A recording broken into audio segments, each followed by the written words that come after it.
আজকে রেসিপি নয়, ঠাকুরের ভোগের পায়েসের রান্নার পদ্ধতি দেখাবো। তার জন্য প্রথমেই এখানে আমি গ্যাসটা অন করে দুধটা ঝাল দিতে বসিয়ে দিয়েছি। প্রথমে দুধটা ভালো করে ফুটিয়ে নেব। দুধ জাল দেওয়া হয়ে গেলে আমরা গোবিন্দভোগ আতপ চালটা ভালো করে ধুয়ে নেব। আমাদের ঠাকুর ঘরটা যেহেতু ছাদে, তার জন্য আমি এখানে ছাদ থেকেই জলটা নেওয়ার জন্য যাচ্ছিলাম। দুধ ফুটে গেলে এর মধ্যে দিয়ে দেব ধুয়ে রাখা গোবিন্দভোগ আতপ চাল, একটু ঘি মিশিয়ে দেব।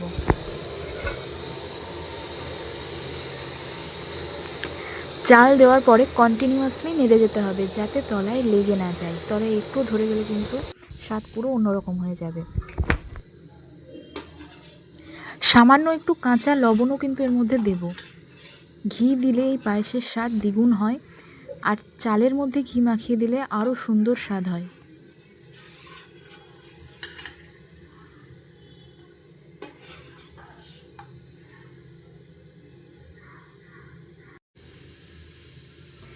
ওইদিকে চালটা সিদ্ধ হতে হতে আমরা এদিকে চিনিটা রেডি করে নেব। আমি একটু হালকা মিষ্টি দেব, তাই এই বাটির 1 বাটি চিনি দেব।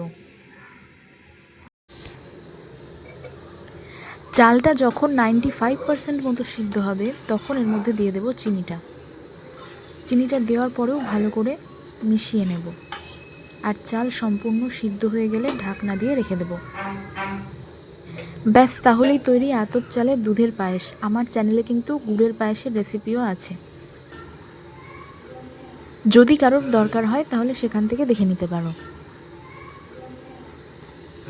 ভিডিওটি ভালো লাগলে ভিডিওতে একটি লাইক করে দেবেন এবং চ্যানেলটিকে সাবস্ক্রাইব করে পাশে থাকবেন, আর কমেন্ট করে জানাবেন কেমন লাগলো আপনাদের এই ভিডিওটা।